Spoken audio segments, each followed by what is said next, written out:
كناخدو الصانوج، ها هو اللي راه معروف، كنقيوه وكنطحنوه على هذا الشكل، ويكون عندنا العسل الحر باش كنخلطوهم بزوج بيهم وكنبقاو ناخذوهم الليل.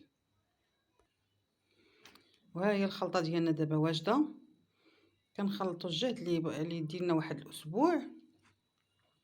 من الليل كناخذوا معلقه صغيره ما عامراش، اللي كنبغوا صافي حتى كنمشيو لبلاصتنا نعسو، كناخذوا معلقه وكنعسو، ما نشربوا من وراه لا ماء لا والو. اخر حاجه هذه، يعني انت في فراشك كتاخذ لك معلقه منه، يعني كيليق للسعال اللي عنده شي سعال يعني شديد نيت.